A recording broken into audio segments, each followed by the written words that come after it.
I'm very happy to introduce a topic that is, I think, very important. We're calling this panel Bridging the Consumer Transparency Gap. We already talked about a data gap today and heard that maybe the data gap is actually a black hole. So I hope that the transparency gap is not a black hole, but really just a gap that we're about to close. This is presented by Klarna, and I'm very happy to have my two speakers, half online and half here in real, a proper hybrid session once again. And first of all, I would like to introduce Cassie Kearns from Good On You. She's with us digitally. She is the head of enterprise partnerships at Good On You. And Good On You, if you don't know it yet, you should definitely check it out right now, or maybe in like a few minutes after this conversation. It is really the #1 platform for sustainability ratings, as if you want a more holistic kind of view on different fashion brands. And yeah, it helps shoppers to identify responsible ways of buying from brands and making better choices. And Casey was a former Google sales and marketing executive, so she knows a lot about that. And I'm sure she's really in a good place right now. And I'm very happy to have her here today, digitally with us, to discuss the transparency gap. Hello, Cassie. Hi. A lot of applause. Thank you. And also with us, physically here, I'm very happy, Salah from Klarna. We know each other for quite a while already, since you have a lot of experience in sustainability, 7+ years for sure. And we met when you were still at Zalando a few years ago, but before that I think you were even at SAP. And so now you are at Klarna, continuing your work, your continuous work in sustainability. And you're coming from a political science and sociology background, which I find super interesting because that's also how I grew up a little bit. And besides obviously your sustainability work in the corporate world, you have been in the non-profit area way before, and you are the founder of a non-profit organization called World Citizens, I think, which is focusing on diversity and inclusion. And besides that, you have been a board member of the Innovation Committee at Fashion for Good, an accelerator program in Amsterdam. If you don't know it, also you should check it out for sure. And now you are currently still in the advisory board for sustainable consumption, hosted by Doconomy. So please, Salah, come to me on stage so we can have this lovely panel here. Please come next to me so our camera crew can...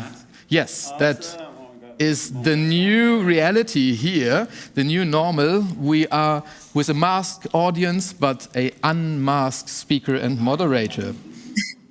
Isn't that lovely? Lovely to have you here. I would also like to really, looking back to what Dilys just said, with fashion as a mediator, I think, now you're not working for a fashion company anymore, but you're still working with fashion. So I guess you tend maybe to agree with that.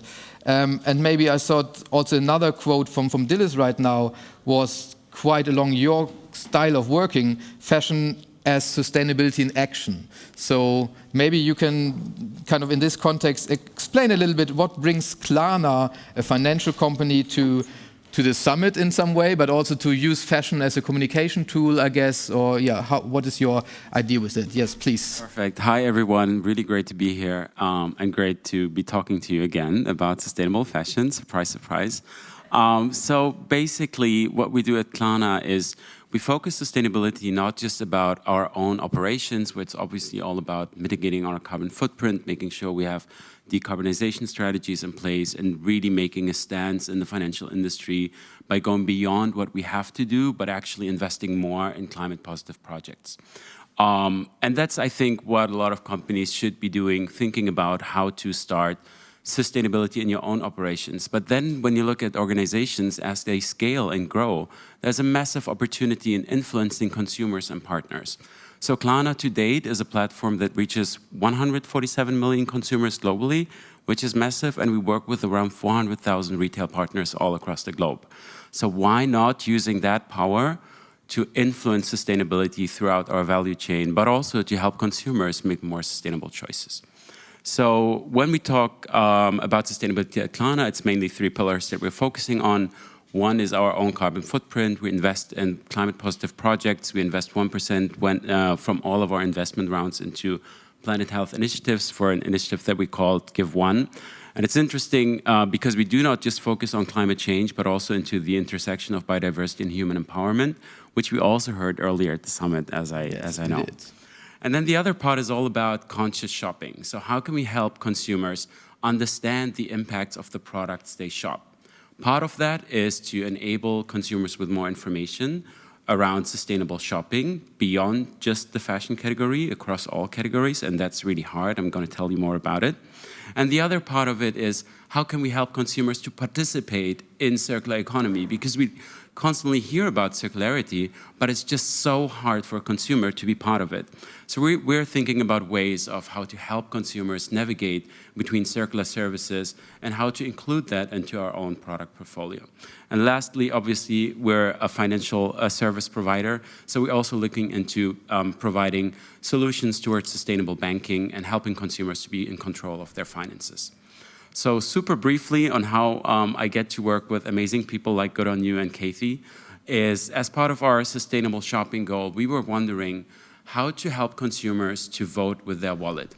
And in order to do that, we need reliable information that is helpful and that is easy to understand for a consumer while they shop by brand.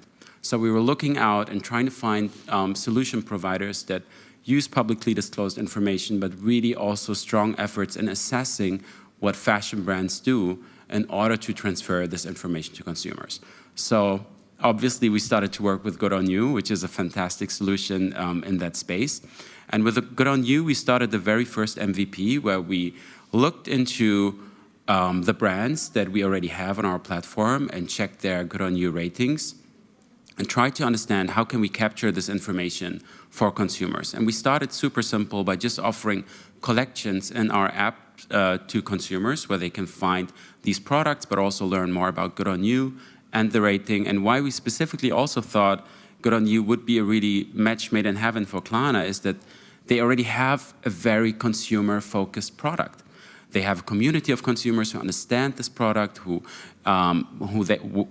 who they tested their approach, which easily worked for us. Now I think we're at a point where we need to understand what are the relevant touch points for a consumer where they want to understand this information and receive this information. Obviously, you want to buy more sustainable shopping and products and fashion. You're going to go into this collection and learn more. But ideally, we could help consumers in the natural user flow.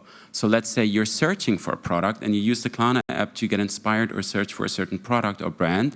This is ideally the intervention where you find the Good On You logo, the rating and extra information from the brand. And that's more or less how we ended up here today. In a nutshell, very good. It's interesting, one of your, well, not even ex-colleagues, but somebody working at Zalando yesterday had quite a breakthrough moment when he realized in our masterclass that circularity kind of equals community. You can't do circularity without a community. So I think this is also going in a similar direction, what you just said.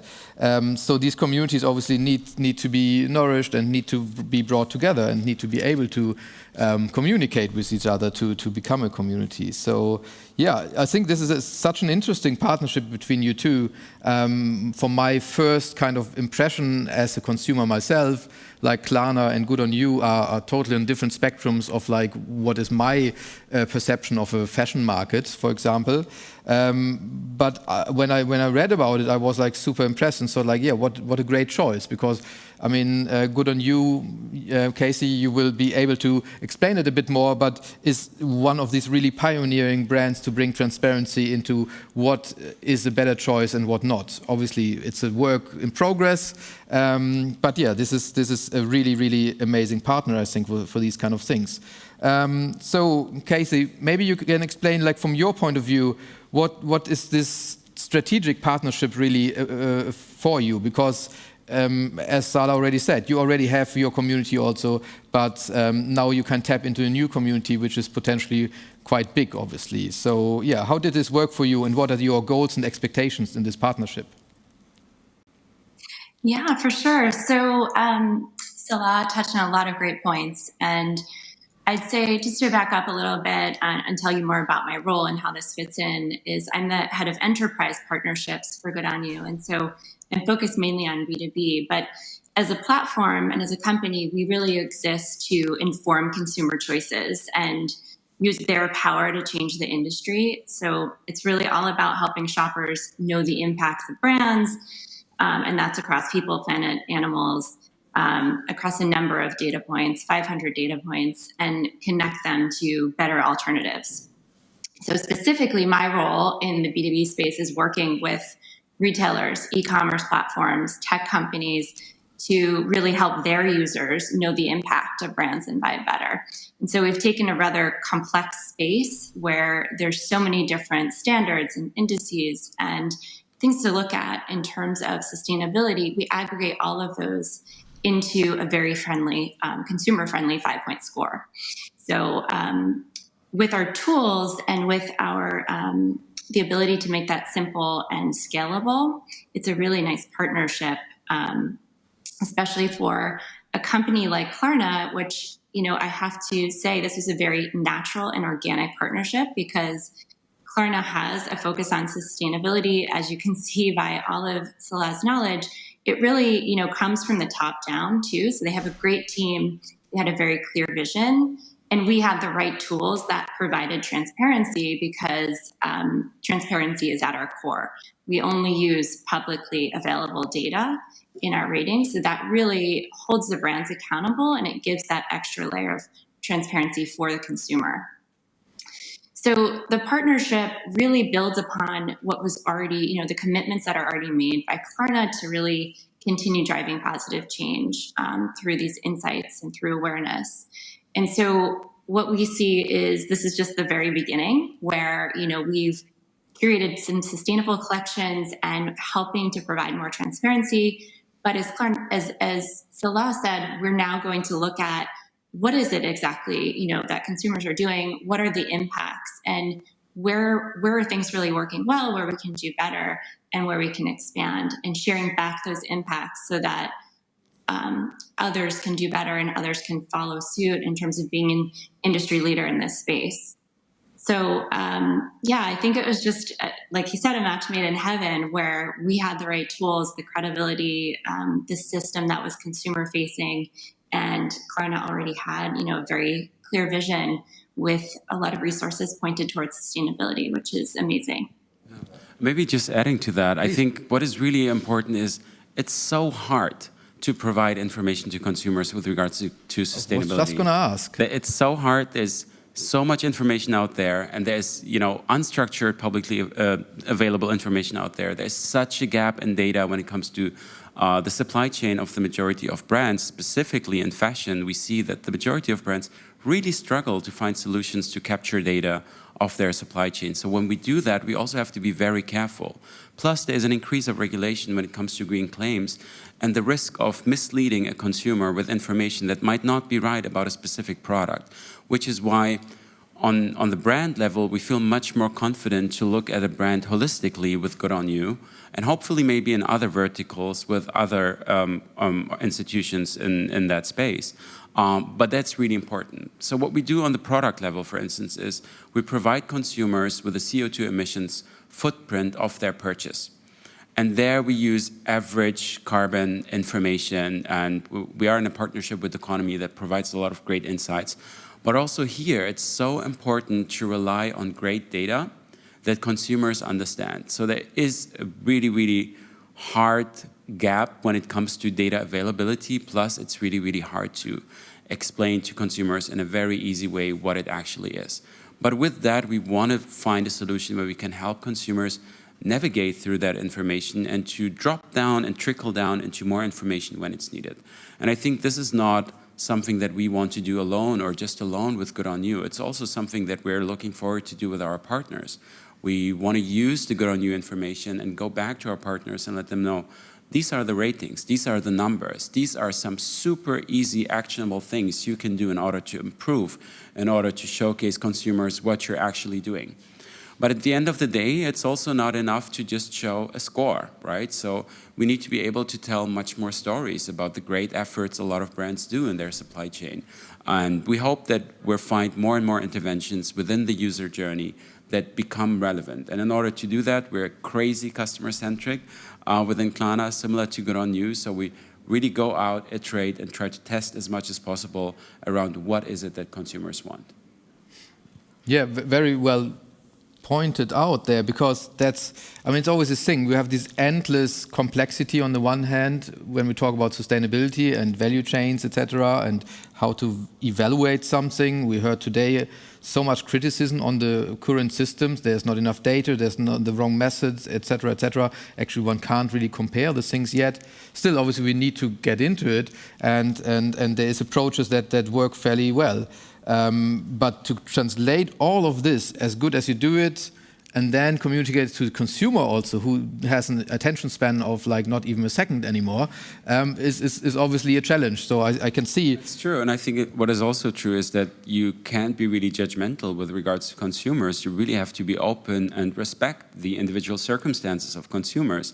Sustainable fashion is not always just affordable, and for some people, they just may have other priorities in life. So what we're also trying to do is not to push this issue onwards to the consumer and let them just decide, but making sure that consumers have the best information available, not just with regards to deals and how much money and time you can save, ideally also with regards to sustainability.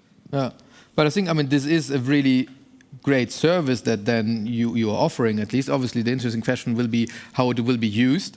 But yeah, reducing that complexity to something that at least that can trigger interest and then trigger kind of education again, self-education, I think is really a great way. And I mean, in how I looked at Good On You in the last couple of years, I always felt like they do an amazing job in translating that information. I mean, there's also other great initiatives like WikiRates, for example, but there it's much less easy for a consumer to really dive into it. And I think that's one of these amazing jobs that Good On You has done so well already.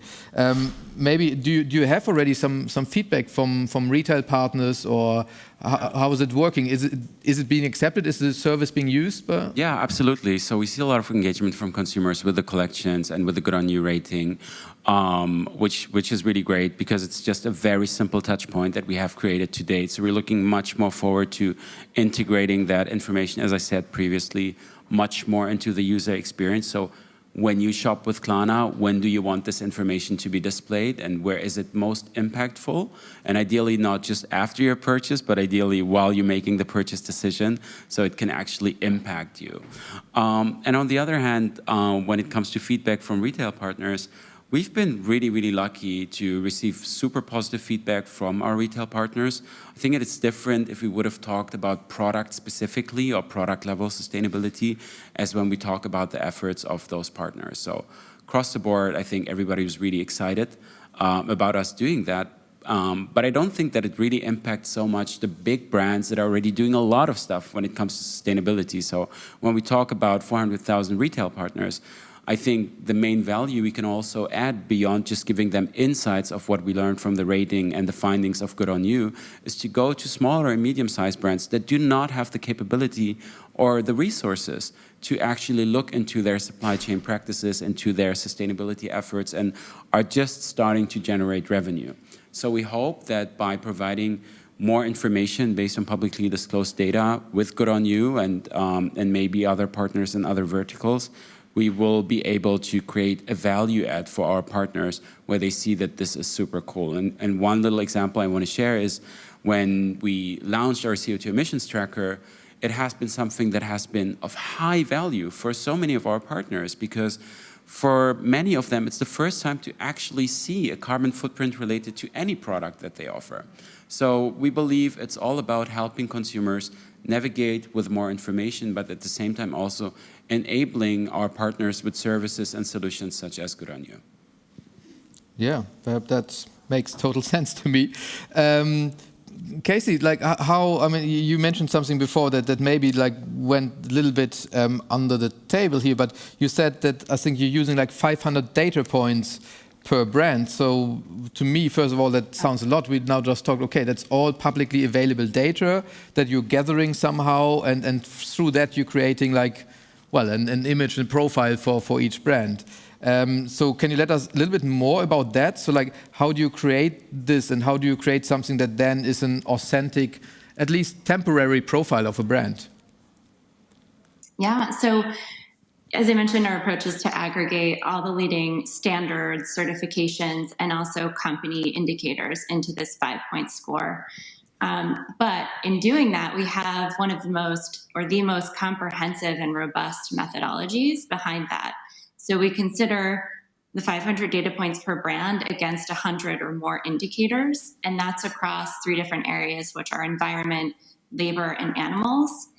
And that really covers so much. It's everything from resource use to climate change impacts, to worker empowerment, to supplier relationships, living wage, animal protection policies. But the list goes on and on with each, with each of those buckets. There's more and more indicators that we look at inside of those. So it's very, very thorough. And we've also engaged very widely for input. So we talk to nonprofit experts, advocacy bodies, industry groups, academia, and we're always regularly updating how we look at that system to include the latest data and thinking on best practices. And we also are working towards elevating more and more of those indicators, so different values. For example, if a partner leverages our API or our retailer dashboard, which are the tools that we have that helps them to use this data, they can choose to elevate specific values that align with their audience. So whether that be, recycled materials or vegan materials or things like that, it's really helpful because you can, use that information really to customize it to the audience that you're speaking to. Again, it's only the transparency focus means that it's only public data. So there's no private conversations. There's no gray area, which is really a differentiator. If you look at, some organizations are trying to figure out, how do we make sense of this? How do we create a rating system? And sometimes that can include non-public data, which it's really hard to judge over a conversation or what someone says, how valid that is. So we really uphold that transparency and help consumers stay informed and also hold the brands accountable. Yeah, I mean, I think it's a great concept. I think I always appreciated that a lot from Good On You, because basically on the one hand you're creating clarity because you're only using data that is there and publicly. On the other hand, you're also feedbacking to the brands, well, if you're not providing certain data, then we can't rate you in a good way. So like, it's your own fault. So this also creates a pressure point, I would say. And so on that sense, I'm double happy to see about this collaboration, because I guess the pressure that you as Good On You can apply now with a partner like Klarna, altering the reach, obviously, becomes even wider. So I think even it's an opportunity, and it can be even used as an incentive for many of our retail partners to see we're highlighting these great brands that are doing really great scores, like 4 out of 5 stars, 5 out of 5 stars in those categories. And it's really great for them. Like, a lot of brands reach out to us and said, we want to be part of that. How can we be part of the next collection? How can you talk more about our sustainability efforts? So I think it's pretty much the opposite than people or brands being afraid that they're being held more accountable, but rather really wanting to participate and share more information about some great stuff that they do. Yeah. And Casey, like maybe as a practical advice also to our audience, so how can brands become part of the Good On You universe and being profiled from you? And maybe also a small side question, like how many brands have been evaluated already or have a profile right now at Good On You? Yeah, for sure. We've rated over 3,000 brands, and that keeps increasing. But I would say just reach out via our website, which is goodonu.eco. And, we're developing more and more tools to help brands, especially for small brands. We realize it's hard not having all the resources sometimes. So we do have some tools coming out in the second half of the year that are meant to help brands understand their score better and the resources to do better. But we're always happy. We have tips, we have guides to help support that process. And our ratings guide clearly outlines all the different key areas that we look at. So it's really a partnership, and we want brands to do well. So yeah, please do reach out and let us know. Right. Well, you heard it. Right. So I mean, we're slowly coming to end of this little panel here. I do have like one or two last questions. Obviously, we always like to look into the future also, and now we're talking about a really good initiative here, but also the summit is all about being regenerative. So maybe your next step is not yet becoming a regenerative company, which I don't even know how that would work for a financial company yet. But what's up next for you in this part of the journey with Klarna and maybe with that's a great thought starter. We'll definitely have our head around that. I think. And then I'll re-invite you. Yeah, please do. I think for us, the main journey ahead with regards to sustainable shopping, circular shopping, is just to develop much more features, much more touch points for consumers, but gather much more data that we can show, and also increase the brands that are being rated currently by Good On You, and have that share actually visible and available in our app. And I think what comes with it is obviously the going beyond the fashion category. Obviously, it's one of our biggest categories within our partner scopes. But we're also trying to look for innovative partners similar to Good On You that can actually rate brands and products in electronics, in beauty, right, in whatever other categories exist. So that's definitely what's ahead. And I think when it comes to biodiversity and the connection of showing that or regenerative data to consumers, I think it's really a challenge, but also a very urgent challenge. If you just look at the recent IPCC report and the connection between climate change and biodiversity, and that so many species can really go extinct if we do not act earlier for the planet. I think that just urges all of us together to think about how to include more metrics in the biodiversity space into ratings like that, but also into product-related sustainability information. Yes, such a valuable comment. And I guess you should also talk to Christian Dietrich. I don't know if you saw his keynote today about like measuring biodiversity. I think such an interesting and really important step forward for the industry as an opportunity. And Casey, what's up from your side? Kind of what's going to be the next steps in your journey with Good On You? And maybe is biodiversity becoming a topic? Can you somehow see that being implemented in your ratings? Yeah, it already is. And right, also to backtrack a little bit, not only brands should reach out to us, but also retailers, e-commerce platforms, tech companies, because that's where we can also help accelerate and scale this information and also help support brands. So that's really where we're seeing a big opportunity. But in terms of biodiversity, obviously, fashion has such a huge impact, as we already know, with materials production in particular. And we already look and assess whether a brand has a comprehensive policy covering biodiversity across all of its supply chain. Right. And we also look at whether that policy has a clear implementation. So are there actual tangible results that are happening? And that's the case with any area that we look at, any certification, or any policy. We always look at, is the policy in place? But then we take it a step further to say, is that policy actually being implemented? Which I think is really important as we talk about transparency. That's one thing, but also accountability and actually making some of those changes is what we're really trying to push for. And what Salah alluded to in terms of other brands reaching out, there is a bit of a FOMO factor here. So as we push the industry and we push brands and we give consumers information, we're hoping to raise the bar and hoping that more and more brands, retailers, partners want to do better. So yeah, I would also add that in terms of biodiversity and any sort of regenerative impact, we will always keep incorporating any public data points, any